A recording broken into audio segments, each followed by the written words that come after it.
Welcome to a new edition of the Famous Interviews with Joe Dimino. On this episode, we talk with author, tree hugger, and green witch Neelou Malekpour. We spoke to her from her home base in Florida about quite a bit. She was born in Seattle, raised in Tehran, before arriving to Los Angeles during the Iranian Revolution. She started SMUDGED as a tribute to her late grandmother, who taught her to be responsible for the vibrations she puts into the world.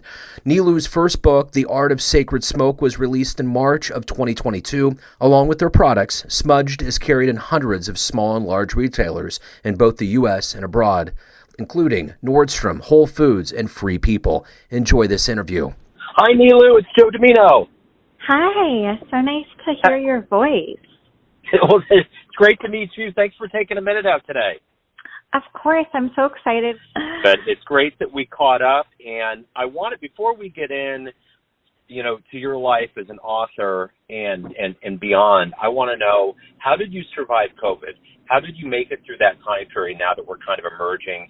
And how did it change you, the way that you live life? I don't think that I had the typical COVID experience that other people had, because I already work for myself and I work from home.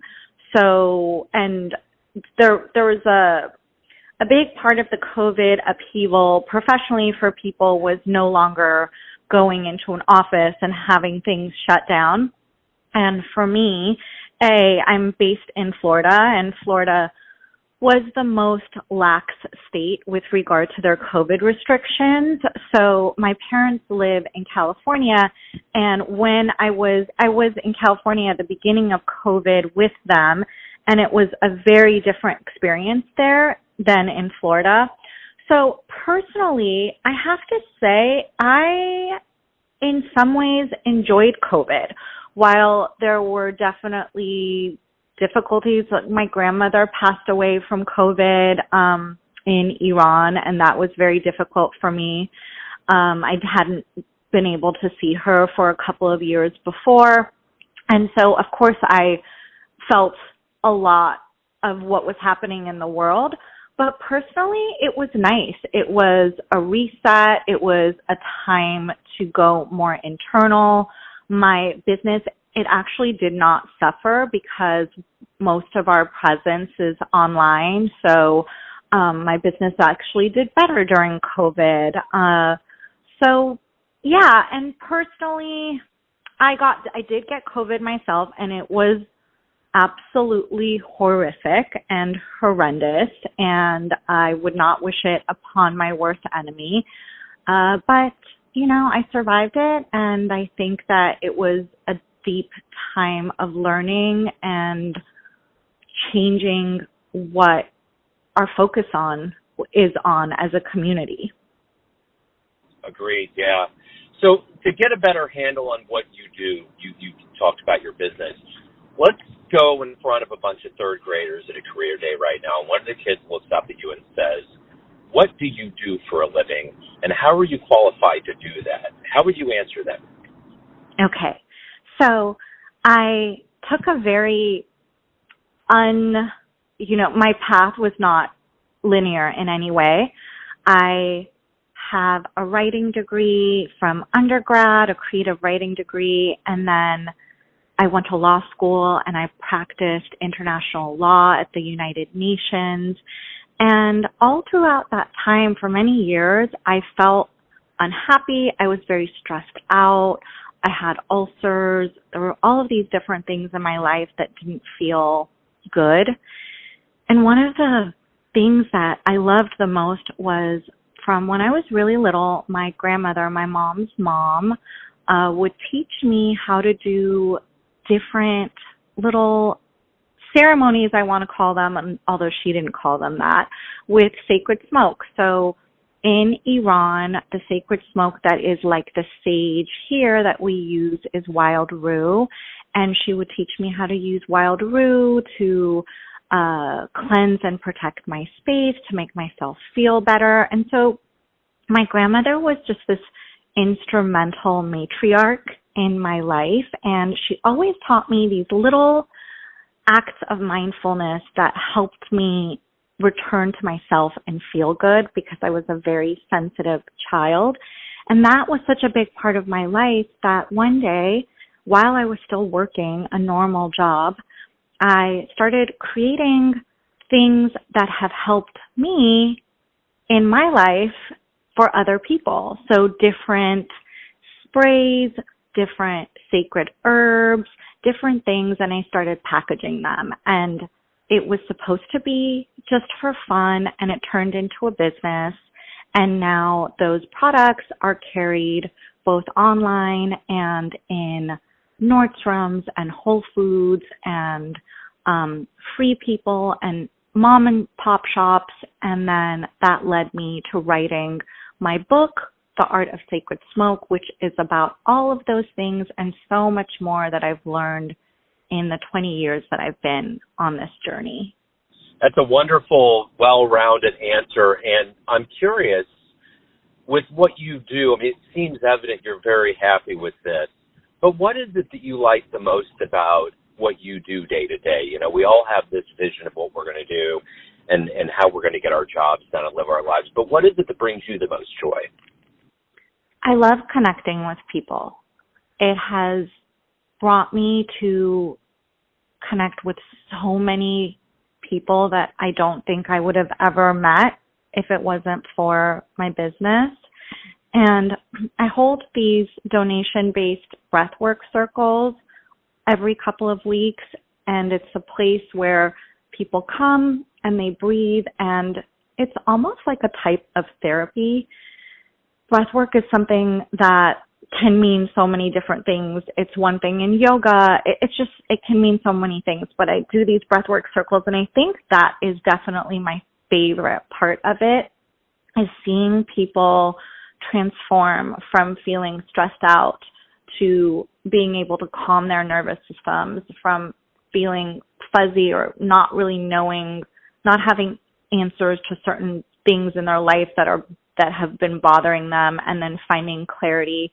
So definitely my favorite part is just this connection to people. I love that. You know, the one thing that I noticed about your life is that, you know, you were born in Seattle, raised in Tehran. You're in LA, or you've been to LA. Are you in LA right now? I live in Miami Beach right now. LA was my hometown, and so I'm back and forth between Miami and LA. Okay. So I guess my question to you is, you know, geographically speaking, you've seen a lot of different parts of the world. How has that lent to the way that you lead your business and the way that you write and you live? Because there's a lot of people that don't get that opportunity to get immersed in different cultures and the way that people live their lives. How instrumental has that been for you? That's such an interesting question, and no one's ever asked me that question before, so thank you. Let me think for one moment, because I think it's a big part of who I am just as a person. I feel like I have a different tolerance and a different acceptance of people than most people that I know. For example, just living between Florida and California, the politics are so different. How people dealt with COVID and vaccinations was so different. Growing up in Iran, and I mean, I didn't really grow up in Iran because I was only there for 4 years, but the 4 years that I spent in Iran and the cultural, what I have taken away from that culture, and then being so different in America and sometimes being called a terrorist for no reason, and people assuming that I'm Arab and thinking Iran is an Arab country. Anyways, all of these things allow a perspective where I get to really see the humanity in people and what the similarities are between people and less what the differences are. So I think that it has made me just really tolerant of people who are different than me, and I'm able to look at people for the good that I see in them and the positive attributes, instead of feeling like if you're different from me, you are the other. And that's kind of what I'm going for. I think it really is an eye-opener. And when I think about what you do with your business and getting to a higher state, a higher vibration state and energy, I don't know that probably in our lifetimes there has been anything that's collectively shifted the way the energy has happened, than COVID and 2020 happening and all of that kind of going on. So it seems as though your business model is probably more needed now than ever. Do you get that sense? Are you feeling that? I do, but also in some ways, I've seen a huge shift energetically for people. Yes, I do completely agree. I will say, though, what was interesting is that the effect that COVID had on small businesses was really fascinating. It's like everyone talks about inflation right now, but what I see is corporate greed, because corporations have increased their profits so much so, and just the normal people are really having a difficult time just getting through life. So in some ways, yes, I think it is a place that we're heading, but there's still so much work to do, because like for me, it's really hard to compete with big corporations. Right now, McDonald's, I think, is paying people $15 an hour. And there's a different, it's so interesting because during COVID, I feel like we came to this beautiful space as a society, since something strange is happening with oil and with the corporate world and with billionaires. So it's just kind of like a wait and see. I'm really not sure how things are going to pan out. It's so interesting you say that, because I remember when this pandemic was really raging, and the big thing that we tried to do locally, I'm here in the Kansas City area, is that we would go to downtown and go to local places and really consume. And I just kept hearing everybody say, we're going to be okay, we're going to make it through. But I was leery, like how they were saying it. Not that I didn't want anybody to survive and things to work, but I was like, there's going to be a back end to this, because you can't lose all of that and not get it back. And I thought for a little bit there, if prices did go up, then they would go back down, but they're not. And it's becoming a norm, like you said. There's a level of greed that goes into it. I mean, I personally have gotten to a point where I used to go get my wife donuts on the weekend, and I can't go there anymore. They've gone up so much. And then, just even the other day, I went through a drive-through line, and I'm like, why does this price seem weird? And he's like, they've jumped up 40 or 50 cents. And I said, have you gotten a raise? And he's just looking at me like I'm speaking another language. It's like, how can we necessitate all of this consumer gaming that goes on, but we can't get anything that compensates us? So it's strange how we're going to survive, but at what lengths is that happening? Because as a consumer right now, we're drowning in this inflation. Yeah, it's interesting because I have not raised any of our prices. In fact, I actually lowered a couple of our prices in the past couple of years. I have not raised any prices. And it is a really big struggle, because all of my raw materials have increased in price, because we don't get anything from China. We don't get, everything is very local, except like our agua de Florida we have to get from Peru, and our Palo Santo we get from Peru. But everything else that we get is local, and just everything has increased dramatically. UPS just announced an increase in shipping of more than 7% starting December. And I'm like, wow, it's crazy how the squeeze is being put. But it's fascinating to me, because the people that are really benefiting from this are all major corporations. For someone that's as highly driven in your life, you talked about your grandmother, but who have been mentors or heroes for you in your life? Oh, wow. I have had so many. I'm very lucky to have had just so many beautiful people in my life. For example, when I wanted to write my book, one of my friends, it's like any point in my life where I've needed help, it has somehow magically come. Like when I was writing my book, one of my really good friends, I was having a conversation with her and I was saying, like, I don't even know where to start or what kind of book proposal to write. And her sister's boyfriend worked in publishing, so he sent me some sample proposals. He told me what publishers are looking for. He suggested I get an agent first. And so I followed that guidance, and it really worked out for me. With my company, that was a little bit different. I felt like I was kind of fumbling through and figuring it out, but I'm really lucky to have so many strong female entrepreneurs in my life personally that I look to them for guidance. Like when things are going rough, it's nice to have other entrepreneurs around who will tell you, like, yeah, this is normal. It's okay. Don't worry about it. And to just have people to talk to. Spiritually, my grandmother was a really big source of inspiration for me.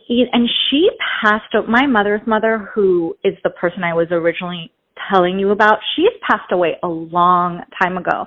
And even though she physically has not been present in my life, I feel like I communicate with her on a very regular basis and get really clear guidance. And for my mental health, I have, a therapist that I have had regularly for years. All of these things, the people I surround myself with, the community I surround myself with, if it wasn't for these people, I don't think I would be able to be successful. And my spiritual teachers, like the shamans that I've worked with since 2010, every little bit of information and learning that I've received throughout all of these years, it has been instrumental in who I am and then the support I'm able to provide for people. I'm curious, if you have, just hypothetically speaking, you have a dream tonight and you run into your younger version, say in your 20s, and you could give that version a piece of advice based on the wisdom that you've gained throughout all of these years, what advice would you give to your younger version? Don't follow anybody else's path. And specifically, I love my parents. They're wonderful people. They also have an immigrant mindset it was like, go to school, get the degrees, climb the corporate ladder, work hard. It's okay if you hate what you do, because everyone does. And I would just throw that in the trash.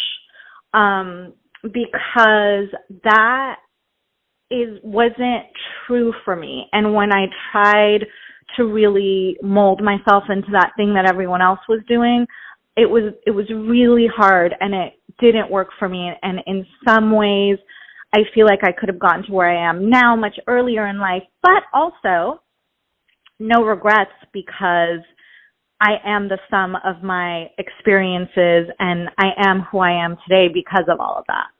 What's been the best client response, fan letter, anything that someone has said to you that really resonates that you remember?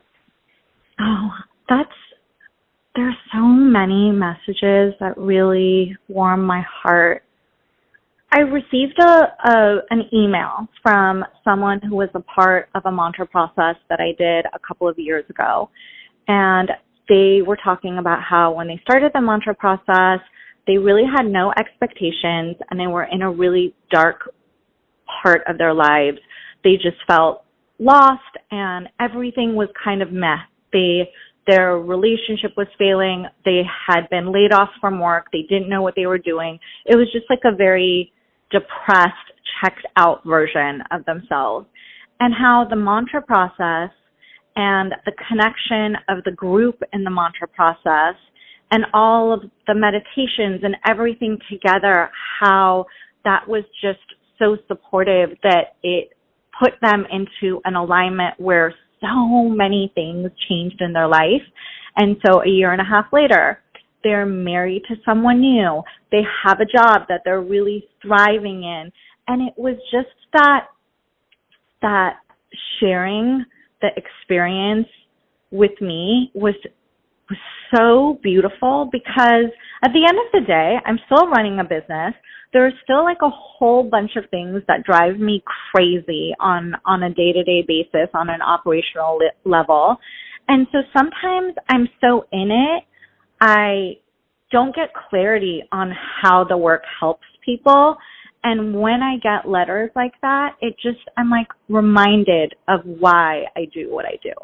Everyone has a perception of you, an idea of who they think you are, your family, your friends, your clients, your readers, all these people around you, but ultimately you live your life. You have a perception of who you are. Who do you think you are? I mean, I think that's ever evolving. And it changes on a regular basis.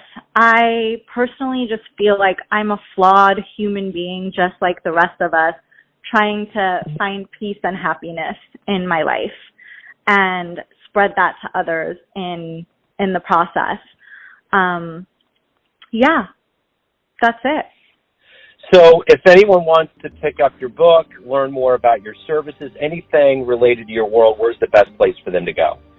My book is sold everywhere that you could buy books, so that's easy. Everywhere from Amazon to Target to any place that you'd like to buy books. It's called The Art of Sacred Smoke. Otherwise, if anyone wants to connect with me on Instagram at SMUDGED.co, and my website is also smudged.co. There's a lot of donation-based circles that we do. I have breath work every couple of weeks. There's just so much to connect with in whatever way you want. But this has been wonderful and fascinating. Thank you for opening up. Thanks for taking time out today. Good luck with everything. Thank you. Have a beautiful day. Thanks for tuning in to another famous interview with Joe Dimino, where we cover the world of art, literature, business, and spirituality around the globe. If you want to hear more interviews, visit the Famous Interviews with Joe Dimino channel on YouTube. Thanks again for listening, and until next time.